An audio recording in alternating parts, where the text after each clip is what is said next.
droit à la transformation digitale gouvernementale, comment réussir une stratégie gouvernementale. Et donc aujourd'hui, on va essayer de continuer dans le même sens. Alors, je voudrais juste m'assurer que le son fonctionne. Vous m'excuserez très rapidement, je vérifie. Et sinon, donc on commence dans une minute.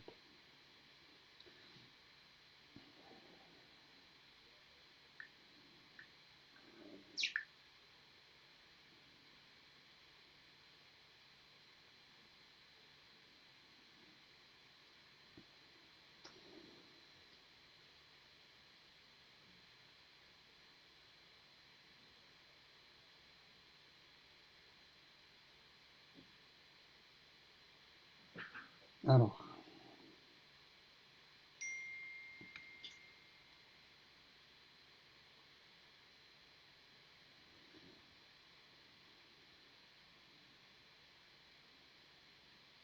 donc, bon, je ne sais pas si... Alors, je crois que le son est bon. Je l'espère. En tout cas, s'il y a un problème dans le son, vous pouvez toujours m'en informer. Euh, donc, donc, on va essayer un peu de commencer sur la slide euh, que nous avons, avec laquelle on a terminé la dernière fois. Donc la dernière fois, on s'était arrêté un peu sur cette transformation digitale gouvernementale. On a dit qu'il y a il y a une méthodologie, il y a une démarche. Et il faut pas commencer directement par la vente de tickets. Il ne faut pas commencer à vendre quelque chose qui n'existe pas. Il faut commencer par mettre les rails. À partir de là, acheter la rame et combiner de manière progressive les wagons. Et c'est après qu'on va commencer en fait à travailler. Et on s'est arrêté sur les principes d'une bonne stratégie gouvernementale. Et donc là, on a dit qu'il y a un ensemble d'éléments qu'il faut prendre en considération, notamment bien sûr une forte orientation citoyenne, ça c'est fondamental, ça c'est un élément qui n'est même pas discutable. Donc la forte orientation citoyenne, elle est importante. Mais bien entendu, on a besoin également de faire confiance aux acteurs de l'écosystème parce que généralement, pour pouvoir réussir une stratégie, on ne peut pas la réussir seul. Et donc il faut construire avec les acteurs et au travers des acteurs. Alors, quand je parle des différents acteurs, je parle des entreprises, start-up, entreprises privées, corporate ou autres. Bien sûr, faire confiance aux hommes et femmes qui font cette transformation. Faire confiance également à l'administration et à ses mécanismes. Tout ça, c'est des éléments qui sont très très importants pour réussir la transformation. Bien sûr, adopter une démarche participative, ça c'est également très très important, collaborative. L'apprentissage par l'action, donc il ne faut pas être dans une logique de perfectionnement. C'est vrai que quand on lance à l'échelle gouvernementale quelque chose, il faut que ça soit bien testé, bien rodé, mais en même temps, il ne faut pas se, se priver. Alors, vraiment, le son n'est pas aussi bon. Bon, je vais essayer de me rapprocher un petit peu plus. Donc, comme j'ai dit, il faut quand même veiller à faire des choses plus ou moins rapidement et à pouvoir concrétiser de manière à avoir un feedback très rapide. Et ça, c'est un peu la démarche test and learn, la démarche également agile. Donc, il faut pouvoir et avoir la capacité de lancer très rapidement des choses. Et ça, on ne peut pas le faire justement si on a une approche unilatérale. Donc, plus on a des approches de collaboration, plus ça nous permet de réaliser assez rapidement. C'est ce qu'on a vu. Alors, je donne un exemple. Aujourd'hui, quand on regarde ce qui se fait en Europe par rapport à la partie, je ne sais pas, application de tracing, la même chose que ce qui s'est fait à Singapour, c'est un consortium de plusieurs sociétés qui ont travaillé ensemble pendant des jours pour pouvoir sortir quelque chose. Et donc, si on se base uniquement sur les moyens qui sont à disposition et sur les ressources qui existent au niveau de l'administration, certainement ça ne va pas être suffisant et ça va être un peu délicat et coûteux. Et bien entendu, ça va prendre du temps pour pouvoir réaliser, développer et par la suite justement avoir le feedback rapidement. La réglementation, c'est un élément fondamental, donc une réglementation renforcée est fondamentale. Alors quand on dit renforcer, ça ne veut pas dire plus de contrôle. Ça veut dire également aborder les sujets technologiques qui ne sont pas encore abordés. Aujourd'hui, il y a des sujets qui sont très importants, notamment tout ce qui est drone, tout ce qui est IoT, sur lesquels il faut que la partie également payments, la partie crowdfunding, donc c'est un ensemble de sujets sur lesquels il faut aller rapidement pouvoir délivrer en termes de réglementation pour pouvoir laisser la place à l'initiative privée. Et puis, bien entendu, il y a d'autres sujets qui sont un peu plus réglementaires et des sujets de contrôle comme la sécurité des données personnelles. Mais là également, remarquez que c'est très très important de pouvoir avoir un équilibre entre la rapidité de l'action qui est nécessaire notamment des situations de crise et la capacité justement à pouvoir réglementer, à pouvoir maîtriser et à pouvoir s'assurer de la viabilité de ce qu'on fait, de ce qu'on développe. Et bien entendu, et ça je crois que c'est important, favoriser les produits locaux. Donc aujourd'hui sur le sujet cloud par exemple, il est très très important qu'on puisse avoir une offre cloud nationale. Parce que ça permet, en fait, c'est quelque chose qui va jouer énormément dans la souveraineté sur les données, et c'est quelque chose qui ne peut être que bénéfique pour l'économie nationale. Donc il faut passer d'une logique où on a principalement des partenariats avec des acteurs étrangers à une logique où on a beaucoup plus des acteurs nationaux qu'on érige comme champions et qui peuvent être accompagnés même pour l'export, notamment dans l'Afrique et dans la région MENA. Alors, euh, je continue sur le même sujet. Alors, en fait, comment je vois quelque part une bonne stratégie nationale par rapport justement à ce sujet et comment on peut réaliser les choses de manière cohérente et tout en ayant des résultats assez rapides. Première des choses, il faut construire la stratégie, le pourquoi. Quand on fait de la transition digitale, de transformation digitale gouvernementale, on le fait clairement pour une raison.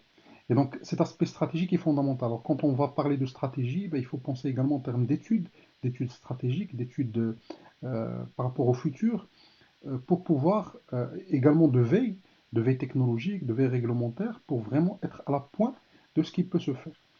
Le deuxième sujet, c'est le quoi. Il faut vraiment qu'on soit cohérent en termes de concept, parce que sur ces sujets-là qui sont à la pointe de la technologie, souvent on a des amalgames, on a des choses qui sont imprécises, on a des incohérences. Donc, il faut qu'on définisse bien les concepts, qu'on définisse également, qu'on érige ce qu'on appelle des modèles de réussite, et puis qu'on construise des solutions technologiques. Le troisième volet, c'est le où, ou plutôt avec qui, vers où. Et ça, c'est très important parce que le caractère ou l'aspect, la ressource humaine, elle est fondamentale dans toute transition. Donc, il faut qu'on mette en place le capital humain et il faut qu'on construise les écosystèmes qui vont être nécessaires pour pouvoir réussir ce genre d'approche. Et enfin, il y a le comment, et là, c'est vraiment l'aspect méthodologique, l'aspect réglementaire, la partie ressources financières, mais également toute la partie communication et conduite de chantier. Alors, on va essayer un peu de détailler ces différents éléments à travers des slides qui vont venir. Première question, pourquoi? Pourquoi doit-on avoir justement cette stratégie digitale gouvernementale? Pourquoi doit-on passer à un gouvernement digital, voire à une nation digitale? Là, à mon sens, l'élément clé, c'est d'avoir une stratégie volontariste, intégrée et disruptive. Alors, pourquoi je parle de ces trois caractéristiques? Parce que ces trois caractéristiques nous manquent quelque part. Stratégie volontariste, c'est-à-dire en fait, il ne faut pas qu'on soit tout simplement à l'écoute, on est en train d'attendre ce que les autres vont faire et on n'est pas dans une logique où on pousse au maximum vers une nation digitale. Ça doit être volontariste, ça doit être clairement défini et ça doit être porté au plus haut niveau. Deuxième élément, une stratégie intégrée. Alors pourquoi intégrée? Parce qu'aujourd'hui, on a énormément de stratégies un peu partout. On a des stratégies qui sont définies à différents niveaux. Vous pouvez avoir chez le même ministère, au niveau de trois départements, trois stratégies différentes. Et ça, c'est quelque chose qui peut impacter fortement les résultats à obtenir. Et donc, il faut que ce soit une stratégie intégrée, c'est-à-dire en fait, il faut qu'elle soit portée haut, et en même temps que tout ce qui est fait au niveau des ministères, des départements, des directions, soit une résultante de la stratégie globale. Et puis, il faut qu'elle soit disruptive, parce que il faut qu'on soit en rupture par rapport au passé. On a vécu plusieurs années, plusieurs décennies dans lesquelles on a une sorte de mutisme, d'inaction par rapport à tout ce qui est digital. Et il faut qu'on dépasse ça, il faut que ce soit vraiment une stratégie de rupture. Pas uniquement technologique, mais également organisationnelle. pas uniquement organisationnel, mais également en termes d'approche et de méthode. Et donc ça, c'est un élément qui est fondamental. Alors, pour ça, et pour un peu expliquer cet aspect stratégique, je dirais trois choses. Première des choses, c'est que digital is more about farming than it is about hunting. Ça veut dire quoi? Ça veut dire en fait le digital c'est plus en lien avec l'agriculture qu'avec la pêche ou la chasse. Alors la chasse, généralement, c'est un coup. Et en fait, une fois on a fait le bon coup, on a eu le gibier, très bien, on va pouvoir en faire quelque chose. Mais on ne construit rien. On n'est pas dans le long terme. Alors que l'agriculture, bah, c'est un effort qui va se faire au quotidien, qui va se faire de manière coordonnée, continue, pendant une certaine période, pour pouvoir avoir des fruits. Mais l'avantage, c'est quand on a les fruits, on ne les a pas pour une année, on les a pour des décennies. Et donc, c'est très très important de voir ça, parce que souvent, on est dans la précipitation, et donc on essaye de faire les choses rapidement pour avoir des résultats rapides, et il faut qu'on puisse également construire, qu'on puisse semer la graine de la digitalisation au sein du gouvernement, mais également au sein de la population et de la nation. La deuxième remarque que je fais, c'est quelque chose que j'avais publié il y a quelques années, je crois il y a plutôt 2 ans, 1 an et demi ou 2 ans. La meilleure stratégie digitale, c'est de promouvoir les jeunes, c'est de donner la chance aux jeunes.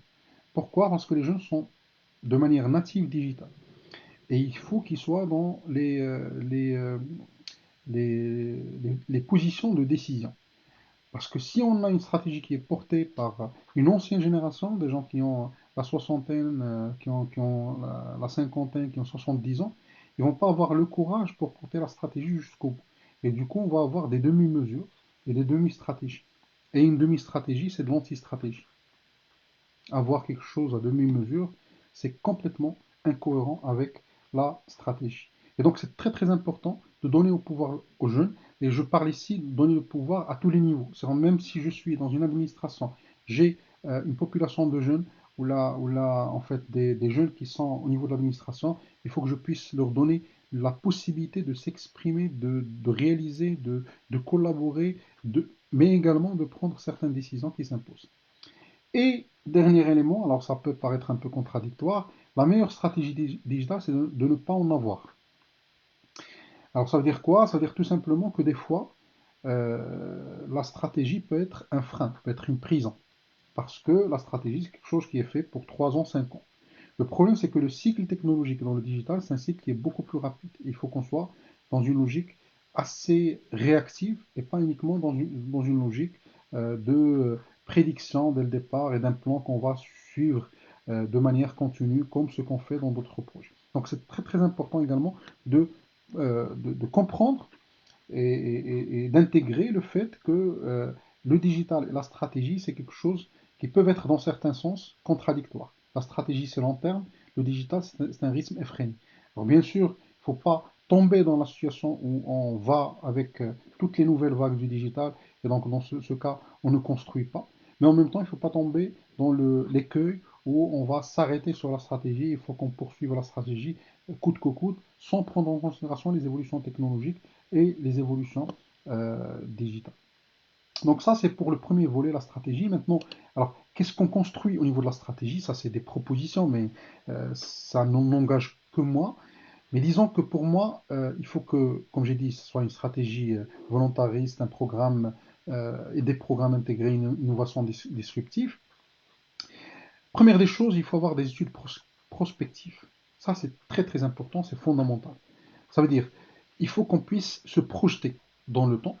Alors c'est vrai qu'il y a toujours des imprévus. Aujourd'hui, on vit dans une situation complètement imprévisible. Alors bon, ça a été prévu peut-être par certains virologues, biologistes ou autres, mais il faut quand même avoir la capacité de se projeter sur le long terme. Exemple, avoir ce qu'on appelle une étude sur le Maroc en 2050, en 2040.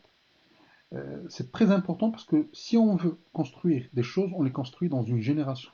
On ne peut pas construire des choses qui sont durables, qui sont pérennes, si on les construit sur le court terme, voire le très court terme, comme ce qu'on fait quelque part chez nous, dans nos contrées. Donc, avoir par exemple une étude du Maroc en 2050 ou en 2040, à l'image de ce qu'ont fait d'autres pays, Singapour, les Émirats ou autres. Deuxième élément, c'est d'identifier l'ensemble des impacts du digital, donc à travers des études qui vont permettre de savoir quel est l'impact du digital sur des champs aussi importants que le champ politique, syndical, associatif et également sur les rapports sociaux. Pourquoi? Parce que souvent, on croit que le digital, c'est un sujet technologique, mais dans la réalité, il a un impact fort sur le champ politique, sur le champ syndical, sur le champ associatif et sur les relations au sein d'une société et au sein d'une nation. Donc, par exemple, les mécanismes de gouvernance du passé ne peuvent pas être, être cohérent avec le futur. Parce qu'on a une nouvelle génération, parce qu'on a de nouveaux outils. Et là, je donne l'exemple, un exemple qui a été donné en fait dans le livre Le temps des algorithmes, qui est assez intéressant, qui parle de ce qu'on appelle le débit électoral. Aujourd'hui, on a un débit électoral de, disons, d'un bit par 5 ans. Ça veut dire tout simplement qu'on va exprimer sa voix en oui ou en non, ou en choisissant un, un candidat une fois par 5 ans. Le problème, c'est que ce débit électoral n'est pas cohérent avec le débit technologique. On a un débit technologique de plusieurs centaines de mégabits par seconde, et ça même avant la 5G. Donc, disons qu'aujourd'hui, le débit électoral n'est pas cohérent avec le débit technologique. Et donc, il faut qu'on puisse changer la manière avec laquelle on voit la politique. La démocratie représentative qu'on a vécue jusqu'à maintenant et depuis la révolution industrielle, elle touche à sa fin. Aujourd'hui, on voit qu'il y a un essoufflement de la démocratie représentative classique. On a vu la montée en force d'outsiders. Trump, Macron, Kais Saïd et d'autres. Ça veut dire qu'aujourd'hui, la logique représentative, avec les partis, avec toute la logique partisane et toute la structure politique qui a été construite pendant des décennies, pendant des générations, aujourd'hui, elle n'est plus valable. Donc il est très très important de revoir et de voir quel est l'impact de ce digital sur le champ politique, sur le champ syndical de même. Aujourd'hui, quand on parle du travail, on n'est plus dans les formes de travail classiques, on n'est plus dans le fonctionnariat. Une bonne partie du travail va être du travail freelance. Aux États-Unis, en 2018, on était à 37% du travail qui était freelance. En 2022, on parle de 70%. Ça va être encore plus renforcé avec cette crise pandémique, parce qu'il y a beaucoup de monde qui va se retrouver sans emploi, et notamment des salariés et même des fonctionnaires. On parle d'une perte qui est en dizaines, voire en centaines de millions de jobs. Et donc, la logique syndicale classique n'est plus valable. La logique également du travail associatif, des rapports sociaux, donc tout ça, c'est des impacts du digital sur l'ensemble des volets, des dimensions et des aspects de la société et de la nation. Le dernier volet, c'est définir des stratégies technologiques. Quelle est notre stratégie dans l'intelligence artificielle? Aujourd'hui, on n'en a pas. On a fait un appel à projet, je crois que c'est une très bonne chose. Ça a été lancé à l'époque par Ismail Ferdows, avec bien sûr, c'était la CNRST, avec le ministère de l'Enseignement supérieur. Le problème, c'est que jusqu'à aujourd'hui, on n'a pas encore de visibilité sur ces projets-là. Moi, j'étais impliqué dans au moins 2 ou 3 projets et j'ai pas encore de retour ni de visibilité par rapport à ce sujet. Encore moins en termes de stratégie sur l'intelligence artificielle. Qu'est-ce qu'on veut faire en termes d'intelligence artificielle? Qu'est-ce qu'on veut réaliser avec l'intelligence artificielle à l'échelle du pays? Ça, aujourd'hui, on n'a pas de visibilité. En termes de blockchain, de même, on n'a pas de visibilité. Sur des sujets aussi importants que comment on fait fonctionner, comment on a, euh, on active la participation citoyenne à travers les réseaux sociaux, on n'a pas d'idée. Aujourd'hui, sur également des nouveaux sujets, la sécurité, tout ce qui est protection des données personnelles, oui, on a une loi, mais aujourd'hui, il y a des nouveautés, notamment sur des sujets liés à la pandémie. Là également, il faut définir des stratégies. Deuxième élément, c'est mettre en place un plan stratégique digital ou numérique, un plan de transformation digitale, mais cette fois-ci pas à l'échelle de chaque ministère, mais à l'échelle gouvernementale de manière globale, et qui doit être déployé par la suite de manière cohérente par les différents ministères. Et dans ce plan stratégique, il faut qu'on ait beaucoup de projets d'intégration, d'interopérabilité. Parce qu'aujourd'hui, le problème, c'est que dans l'interopérabilité, c'est une action dans 2 sens. C'est 2 ministères, c'est 2 départements, c'est 2 directions, c'est 2 établissements publics. Le problème, c'est que personne ne va prendre l'initiative. Et donc, du coup, on va se retrouver avec des projets complètement en silo. des projets certes très intéressants, mais complètement isolés. Et ça, c'est quelque chose qui ne permet pas de faire avancer pas mal de sujets dans la digitalisation gouvernementale. Donc, ça permet également de mutualiser certains investissements, ça permet d'intégrer les différents efforts et ça permet d'avoir et d'être beaucoup plus sur des enjeux stratégiques, notamment sectoriels. Aujourd'hui, je pense qu'un secteur comme l'agriculture, bah, l'agriculture, c'est un secteur qui est assez divers et dans lequel il y a beaucoup d'intervenants et d'acteurs. Quand on va parler de l'industrie, de même. Donc, si on veut avoir des stratégies digitales qui sont cohérentes avec la chaîne de valeur d'un secteur, on ne peut pas les faire à l'échelle d'un ministère. Il faut le faire à l'échelle de tous les acteurs, gouvernementaux et même privés, d'un écosystème. Troisième volet, c'est encourager et supporter la création de clusters, de think tanks, de groupes de réflexion, d'innovation dans le domaine du digital. Aujourd'hui, je crois que c'est un élément qui est important. Alors, il y a des choses qui se sont créées dans les dernières années, mais malheureusement qui ne sont pas nécessairement bien portées ou à minima, ils ne sont pas suffisamment bien supportés pour qu'ils puissent donner correctement leur. Alors là, il y a par exemple le Digital Act qui est en fait un think tank. Aujourd'hui, on ne dote pas suffisamment, on ne dote pas les parties prenantes qui sont dans la réflexion, dans la production de contenu, de suffisamment de moyens. Et là, je vais juste ouvrir une parenthèse pour dire qu'aujourd'hui, à l'échelle gouvernementale, on est beaucoup dans l'événementiel. Il faut qu'on dépasse cette logique d'événementiel. Dans cette crise dès le Corona, dès le Covid-19, on s'est rendu compte que le contenu est très très important. Et on s'est recentré un peu sur le contenu. Faire des trucs qui sont fast, avec des réceptions, avec CADA, et tout l'aspect logistique prend le dessus sur l'aspect contenu, et tout l'aspect communication et médiatique prend le dessus sur le vrai contenu. Je crois que c'est quelque chose qu'on doit dépasser pour pouvoir construire des stratégies qui sont cohérentes et qui sont un peu plus long terme. Alors, la définition des concepts, donc ça c'est dans le quoi. C'est très important de se mettre d'accord sur alors les clusters, parce qu'il y a une question là-dessus. Aujourd'hui, c'est un mécanisme qui est défini, en fait, c'est une association de plusieurs acteurs dans un même secteur. Alors, ça peut être un regroupement régional. En tout cas, c'est régi au niveau du ministère du Commerce et Industrie. En fait, il y a un ensemble de clusters qui sont créés, بحال Maroc Numérique Cluster, بحال le CE3M, بحال des clusters la biotechnologie, بحال Agrinov. Donc, il y a un ensemble de clusters qui ont été créés. L'avantage des clusters, c'est que ça permet de regrouper un ensemble d'acteurs différents dans d'un écosystème intégrant les acteurs académiques et bien entendu avec une logique de support de ces clusters, d'accompagnement des intervenants et des membres de ces clusters dans l'export ou dans la production scientifique et dans l'innovation.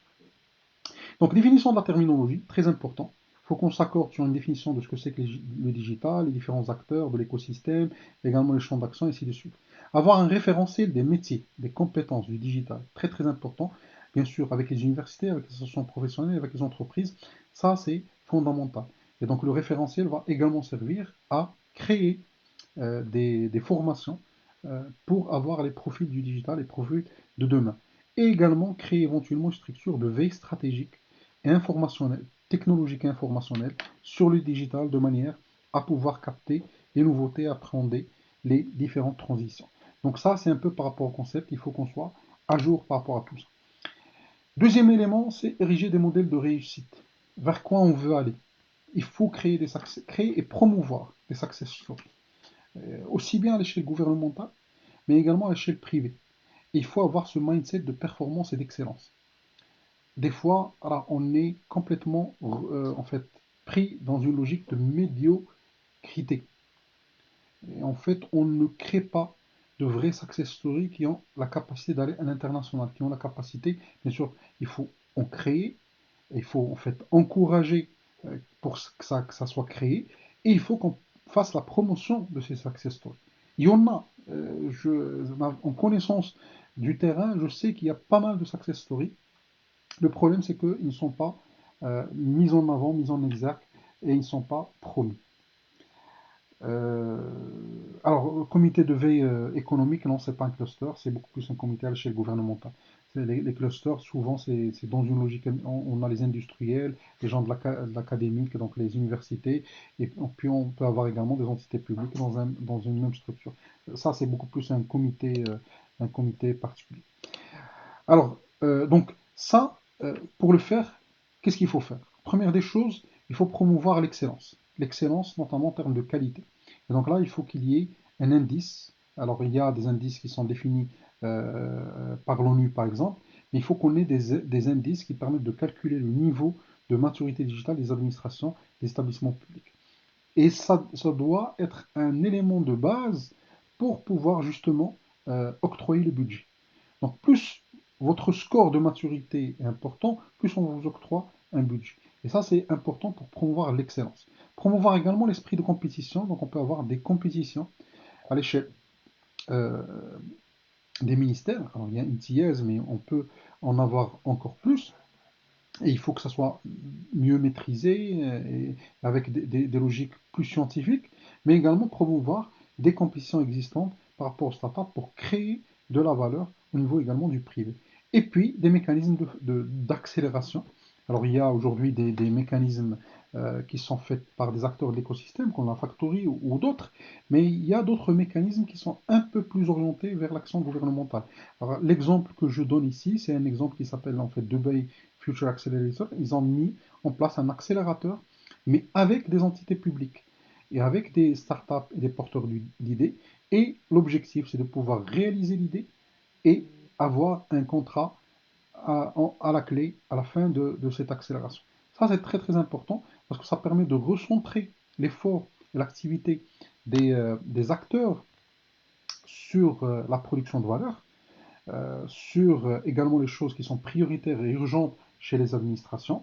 Et puis, bien entendu, ça permet de promouvoir de manière claire, à travers un contrat et un bon de commande, les acteurs du privé avec leurs idées innovantes et donc les cadrer par rapport aux besoins et aux attentes des administrations. Alors, construire des technologies, des solutions pardon, technologiques intelligentes, intégrées et innovantes, donc c'est le avec quoi, donc c'est l'aspect technologique.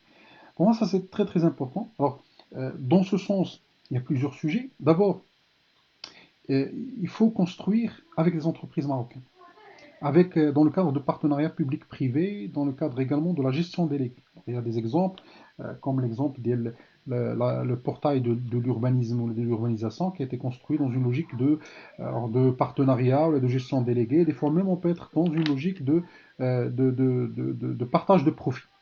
Et ça, à mon sens, il faut promouvoir ce mode de fonctionnement parce que ça permet vraiment d'avoir les conditions de réussite, de pérennité de ce genre de service. Deuxième élément, c'est pouvoir répondre en fait aux différents besoins, euh, d'abord avec un pilote et après avoir une sorte de généralisation, avoir une logique d'amélioration continue. Un autre élément qui est important, c'est de se soumettre à l'utilisation des solutions mutualisées. Il y a un ensemble de solutions qui peuvent être mutualisées et sur lesquelles on doit vraiment avoir, bien sûr, une économie d'échelle si on arrive à les utiliser, et en même temps avoir cette logique de plateforme intégrée et partagée gouvernementale, et bien entendu avoir des plateformes qui vont beaucoup plus vers des solutions métiers. On a commencé par exemple avec le parapheur, avec le bureau d'ordre, et ça je crois que c'est quelque chose que j'avais noté dans cet article, mais on peut aller un peu plus loin. Alors il y a également le portail Shikaya. Le problème c'est que là également, c'est de la proposition, c'est pas nécessairement quelque chose qui est validé. Et donc c'est au choix des administrations, c'est en fait c'est pas quelque chose qu'on impose aux administrations, en fait chaque administration peut choisir les solutions qu'elle veut et bien sûr les promouvoir. Euh, alors un autre volet, toujours sur la construction de solutions innovantes, en termes de type de solutions. Alors les solutions métiers. Alors, par exemple, avoir un CRM, un Citizen Relationship Management, qui peut être basé d'ailleurs sur le portail de réclamation chez Kaya, mais avoir vraiment une vue complète, qui permet d'avoir par exemple une vision 360 degrés du citoyen ou autre. Également avoir un ERP global pour l'administration, ce qu'on appelle un GRP, Government Resource Planning. Des applications de collaboration, notamment sur le volet e-participation, avoir une plateforme de e-participation, avec également le volet open data. Avoir des app stores gouvernementaux et éventuellement des plateformes de collaboration de communication. Et bien entendu, là je parle du bureau d'ordre, du parapheur, tout ça c'est des choses qui sont importantes dans le cadre de la dématérialisation. Mais également des plateformes technologiques, et là on parle principalement de la plateforme cloud nationale, très important à construire avec les acteurs du privé. Le bus de service national, donc il y a des pays qui ont ce qu'on appelle un Government Service Pass, basé bien sûr sur la gateway d'interopérabilité, mais avec une logique un peu plus métier. Le réseau sécurisé national et éventuellement la plateforme blockchain nationale. Donc ça, c'est des exemples, mais ça peut être enrichi par la suite par d'autres exemples. L'essentiel, c'est d'avoir des plateformes communes qui sont utilisées par l'ensemble des acteurs gouvernementaux pour assurer l'interopérabilité, l'intégration et l'innovation des différentes solutions. Alors, avec qui? Toujours construire les écosystèmes, mettre en place les partenariats, impliquer les interlocuteurs et construire les écosystèmes. Il faut intégrer le maximum de parties prenantes. Alors, les associations, les startups, les administrations, les universités, les institutions financières, les grandes entreprises, les syndicats, pour aussi bien les phases de réflexion et de conception, mais également dans les phases d'action et d'évaluation. Parce que souvent, même quand on les intègre, on va les intégrer uniquement dans la phase soit de l'action, soit de la réflexion initiale. Alors qu'il faut que ce soit une implication tout au long de la chaîne, intégrant le volet évaluation du programme. Également, éventuellement, créer des labels pour ces acteurs. Alors, des labels pour encourager, en fait, une contribution. En fait, ces labels peuvent être, comme en fait, ce qu'on fait avec les associations, avec la notion de label d'utilité publique, la même chose par rapport à des startups et à d'autres acteurs de l'écosystème. Créer également des statuts. Et là, à l'échelle personnelle, mais également à l'échelle associative. Think Tank, par exemple, un statut Business Angel, un statut mentor, avec des avantages fiscaux pour justement pouvoir encourager ce genre de fonctionnement et pour pouvoir encourager la fibre entrepreneuriale chez les jeunes. Alors il y a bien sûr le capital humain, où là on a effectivement, il faut préparer la relève, donc il ne faut pas penser uniquement aux jeunes, il faut penser aux enfants, et il faut vraiment aller encourager des programmes qui existent déjà ou créer d'autres programmes pour apprendre le code au niveau du primaire, pour étendre l'initiation sur l'entrepreneuriat, sur l'innovation, sur la robotique, ainsi de suite. Également certifier les acteurs, ça c'est également un élément important, et intégrer bien entendu l'université de manière à ce qu'elle soit en amont sur les programmes. Alors, septième recommandation, c'est mettre en place les règles qui régissent les relations.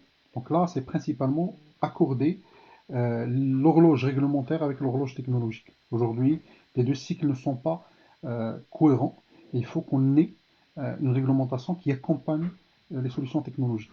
Alors aussi bien au niveau des solutions métiers, mais également au niveau des applications de collaboration et au niveau des plateformes technologiques. Et là, en fait, parmi les choses qui sont très très importantes, c'est le volet Open Data, également le volet Big Data, la réglementation sur le volet travail, notamment la notion de gig economy, de micro-job et ainsi de suite. Tous ces sujets-là aujourd'hui, on n'a pas suffisamment de recul réglementaire pour pouvoir les encourager, pour pouvoir. Et des fois, le problème, c'est qu'on encourage dans ce sens l'informel. Alors que ça serait plus intéressant d'avoir un cadre réglementaire qui accompagne, comme ça on n'est plus dans une logique d'informel. Alors, huitième proposition, c'est de préparer, octroyer les ressources financières. Alors, comment faire, se ressourcer en termes d'argent, parce que l'argent, c'est le nerf de la guerre. Il faut déjà créer un fonds d'investissement pour les projets publics, pour les startups innovantes dans le domaine des services digitaux. Un fonds d'investissement qui doit être bien doté, parce que c'est quelque chose de laquelle dépend notre avenir et notre futur dans le digital. Également, promouvoir le cadre légal du crowdfunding, notamment pour des besoins, de besoins gouvernementaux. Donc aujourd'hui, il y a une loi, mais je crois qu'elle est encore dans le cycle législatif. Et enfin, éventuellement, ça c'est également une proposition un peu plus pratico-pratique, prendre 5% du budget SI, et peut-être même du budget global des ministères, et le donner, en fait, que ça soit accordé, alors éventuellement par l'ADD, au projet de mutualisation, mais également au projet à fort impact. Et donc comme ça, en fait, on va pousser cette digitalisation par l'argent, parce qu'il faut avoir également ce levier, qui est un levier très important pour la digitalisation. Alors bien entendu, en neuvième recommandation, c'est élaborer les méthodologies, les modèles de référence et les guidelines. Et là, il y a trois choses qui, à mon sens, sont fondamentales pour toute transformation digitale gouvernementale. L'architecture d'entreprise, la plupart des grands pays qui ont avancé dans ce sens, ils ont travaillé sur des frameworks gouvernementaux d'architecture d'entreprise. Moi-même, j'ai participé à l'élaboration du framework de l'architecture d'entreprise au niveau de l'Arabie Saoudite avec l'agence ISCIR et d'autres pays partout au niveau de la région du Moyen-Orient, mais bien sûr aux États-Unis. En fait, à part les Français qui sont dans une autre approche, mais aujourd'hui, la plupart des grands pays ont déjà des frameworks, des cadres qui permettent de structurer la réflexion gouvernementale et de renforcer l'interopérabilité. Alors, des modèles de référence, là également, alors on doit avoir des modèles de référence, notamment pour l'adoption des nouvelles technologies, pour l'adoption du mobile, du big data, de l'open source, du cloud, des réseaux sociaux, ainsi de suite. Comme ça, de la blockchain, comme ça, les acteurs gouvernementaux ont des modèles de référence pour pouvoir avancer dans ces sujets des fois épineux et encourager, même avec des mesures fiscales, tout ce qui est open everything, l'open hardware, l'open source, l'open access, l'open content, et donc favoriser l'open data bien entendu, favoriser la création de cette ouverture qui permet de capitaliser et d'aller dans le sens de l'innovation. Dernière recommandation, disons, c'est gérer la communication et la conduite de changement. Dans une transformation comme la transformation digitale, l'élément humain est fondamental et central, mais il y a un effort de changement qui est nécessaire aussi bien au niveau des fonctionnaires, au niveau du secteur privé, mais surtout et également au niveau des décideurs et du top management. Et là, malheureusement, c'est là quelque part où le bas blesse. On n'a pas suffisamment d'avancer dans ce sens. Il faut qu'on accompagne ce changement pour que les gens prennent conscience de l'importance de la chose, de la criticité de la chose, et que c'est un élément qui est stratégique pour notre pays, pour notre avenir et notre devenir. Voilà, bon, je vous remercie. Alors, s'il y a des questions, je vais essayer d'y répondre assez brièvement. En tout cas, merci à toutes les personnes qui sont présentes, qui suivent ce live, et j'espère que j'ai pu apporter quelques réponses. Donc, s'il y a d'autres questions, j'attendrai au niveau du live pour. Alors, bien sûr, la notion de cluster, je crois que c'est important, il faut l'encourager, puisqu'il y avait une question sur les clusters. Et sur beaucoup de secteurs, il faut qu'on puisse avoir cette dynamique de création de clusters, mais également d'encouragement au niveau des différents ministères de la création de ces clusters. Donc, alors, je ne sais pas s'il y a d'autres questions. Euh, bon, il y a pas mal de personnes qui regardent, mais euh, je ne sais pas s'il y a. Alors, la décision de la CNDP de prolonger le moratoire sur la reconnaissance faciale. Sincèrement, moi, euh, sur la question de la CNDP, en fait, on commence à avoir une action structurée de la CNDP vis-à-vis d'un ensemble de sujets. D'ailleurs, il y a eu une réaction de la CNDP vis-à-vis de la question de la traçabilité des citoyens dans le cadre de la pandémie, avec un ensemble de recommandations qui me paraissent intéressantes. Sur la partie du prolongement du moratoire par rapport à la connaissance faciale, je crois que c'est un sujet également d'actualité, parce qu'il y aura fort probablement dans le cadre de la gestion de cette pandémie, notamment pour certains volets, pour assurer après la distanciation sociale et éventuellement le respect du port de masque et autres, il y aura peut-être également ces besoins-là. Donc peut-être ça, c'est un peu dans cette optique-là ou je ne sais pas, est-ce que c'est vraiment dans ce sens, mais je peux me renseigner. En tout cas, j'ai pas d'idée en fait par rapport à cette décision et pourquoi ça intervient justement dans cette période-là. Je ne sais pas s'il y a d'autres questions. En tout cas, en fait, ce qu'il faut noter, c'est que la question législative et réglementaire, notamment sur la protection des données personnelles, je crois que c'est un élément à renforcer encore plus pour les données médicales, mais également pour les données de reconnaissance dans cette période-là, parce qu'il ne faut pas qu'on ait des actions qui vont dans tous les sens. Il ne faut pas qu'au niveau du privé, au niveau du public, qu'on puisse euh, dépasser les mesures de sécurité et de confidentialité des données personnelles. Euh, dans ce sens-là, il peut y avoir des excès, et il peut y avoir une volonté de contrôler, de manipuler les gens. Et je crois qu'il faut vraiment être très vigilant, aussi au niveau de la CNDP, mais également au niveau des différents acteurs du tissu politique et associatif, pour éviter d'avoir des dérives. Parce que dans d'autres pays, il y a eu des dérives. La Chine, c'est un exemple qui est donné, mais dans d'autres pays également. Donc oui, effectivement, il faut prendre les mesures nécessaires par rapport à la pandémie, mais tout en maîtrisant ce qui va être fait, dans quel délai, et tout en ayant des mécanismes de contrôle euh, public qui sont indépendants pour pouvoir assurer la protection des citoyens. Alors, dernier communiqué du ministère de l'économie et des finances sur l'instauration de télétravail dans les administrations publiques. En tout cas, aujourd'hui, c'est une obligation, le télétravail, parce qu'il faut pas croire que le confinement, c'est une petite période qu'on va dépasser très rapidement. Moi, je pense, alors je ne suis pas spécialiste en la matière, mais je pense que les impacts du confinement et de la pandémie vont continuer pendant quelques mois, voire quelques années. Et donc, peut-être même en revenant, il peut y avoir des déconfinements progressifs, partiels, il peut y avoir éventuellement une partie de certaines administrations qui peuvent continuer à travailler à distance, ou une partie du travail qui va se faire en présentiel, une partie qui peut se faire à distance. On a également compris au travers de cette phase de télétravail que des fois ça peut raccourcir certains délais, ça peut accélérer même certaines procédures, mais en même temps, il faut la gérer de manière cohérente et structurée.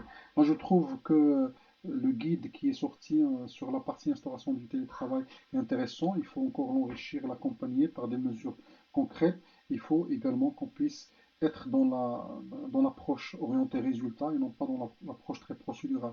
On a fait pendant des années des mécanismes de pointage des fonctionnaires qui n'ont qui n'ont pas servi à grand chose. Alors pourquoi ne demandons pas aux pays digitalisés de l'aide afin de nous accompagner dans notre transformation, l'Estonie par exemple?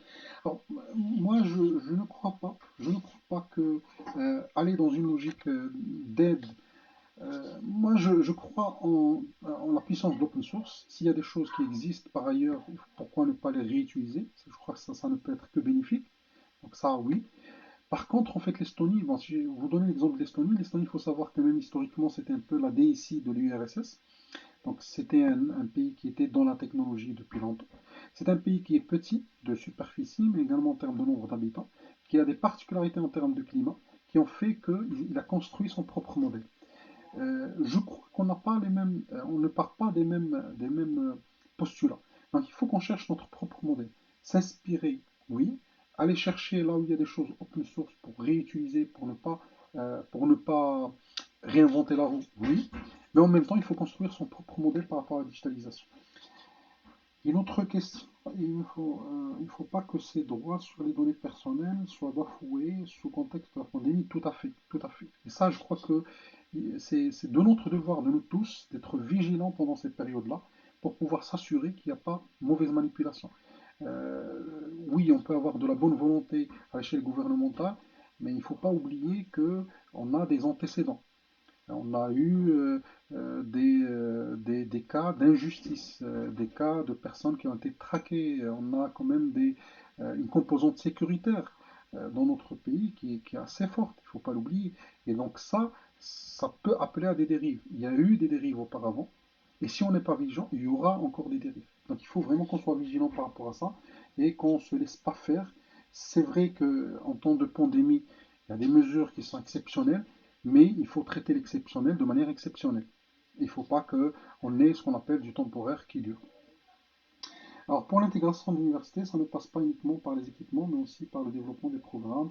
Donc ça, c'est Kalima Boucherboun, développement des programmes plus adaptés, surtout l'approche.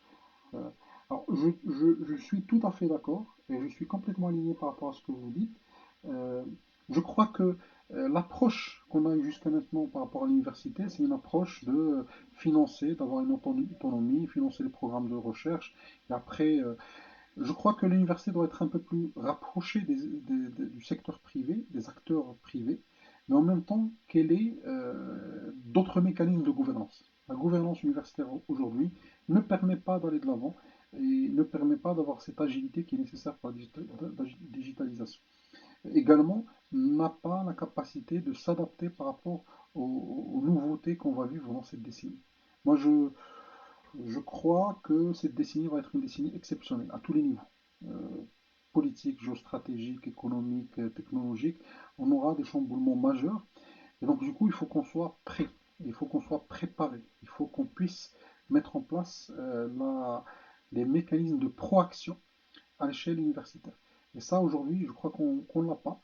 Et tant qu'on ne l'a pas, on ne va pas pouvoir justement capturer la valeur à l'échelle de l'université et la transformer en valeur pour la société.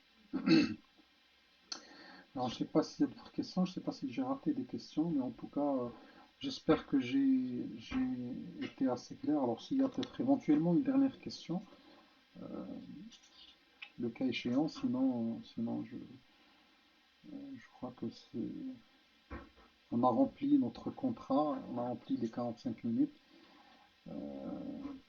pleinement, j'espère, et avec une certaine utilité pour les gens qui étaient présents et que j'ai eu le plaisir d'accueillir au travers de ce live. Alors, juste pour parce que je ne me suis pas présenté au départ, mais bon, c'est Mohsen Khalissi, je suis professeur universitaire, également expert consultant dans le domaine de la transformation digitale. J'ai fait pas mal de conseils à l'international avec des institutions comme la Banque mondiale, comme la BERD, et avec des banques, des opérateurs publics ou privés dans le domaine de la digitalisation. En tout cas, c'était un plaisir de vous avoir et merci beaucoup pour avoir suivi ce live et j'espère qu'on aura l'occasion prochainement de parler plus en détail et dans d'autres volets et par rapport à d'autres dimensions de la transformation digitale. Alors, c'est Rachid Bouri nous rejoint. Malheureusement, on est vraiment à la fin du live. En tout cas, là également, merci à tous les amis et ceux qui nous ont suivis.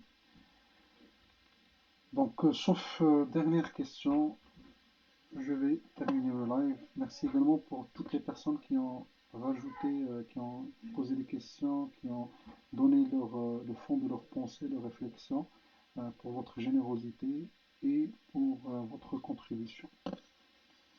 Voilà, et merci beaucoup. Donc, à la semaine prochaine, même jour, même heure, donc samedi à 15 heures, pour une autre séance sur la transformation digitale. Restez bien chez vous, prenez soin de vous. الله يرحم الناس اللي ماتوا في هذا الوباء والله يصبر الناس اللي ماتوا لهم شي حد في هذا الوباء والله يشافي المرضى إن شاء الله ونطلب الله سبحانه وتعالى يرفع الوباء والبلاء. Alors deux dernières questions, le gap technologique et celui semble se dilater davantage. Oui, effectivement, c'est un fait, parce que le rythme technologique, c'est un rythme exponentiel, parce que c'est régi par la loi de Moore, par la loi de Kruger et par d'autres lois. Mais il faut qu'on puisse avoir un cycle réglementaire un peu plus rapide sans tomber dans la précipitation, parce que là également, la réglementation, elle obéit à d'autres considérations qui sont beaucoup plus long terme et qui concernent l'ensemble des acteurs. La relation entre R&D et digitalisation, alors malheureusement, il n'y a pas beaucoup de relations. On avait un peu de recherche scientifique qui touchait à la digitalisation, mais on n'a pas de base de R&D, aussi bien à l'échelle des entreprises qu'à l'échelle de l'université, sur la digitalisation. Alors, il y a bien sûr les outils digitaux qui sont utilisés dans la recherche, comme Big Data, comme l'intelligence artificielle, mais on n'a pas suffisamment de recherche sur les impacts de ces outils-là, ces impacts de la digitalisation sur la société, sur l'entreprise, sur l'administration, sur les relations sociales. Mais je crois que c'est quelque chose qui va venir et j'espère que d'autres personnes prendront le relais pour avancer dans ces sujets. Merci beaucoup. Je vais devoir vous quitter. Bon courage, bonne continuation et au prochain live. En tout cas, vous pouvez retrouver l'ensemble des lives sur la chaîne YouTube de Krayafda. Et là, vous allez trouver en fait l'ensemble des lives et même les anciennes séances. Moi, je trouve que vous êtes très très intéressant. Je suis avec attention l'ensemble des lives. Vous avez pas mal d'experts de renom assez extraordinaires. Et en tout cas, merci beaucoup aux initiateurs de l'idée. Bonne continuation.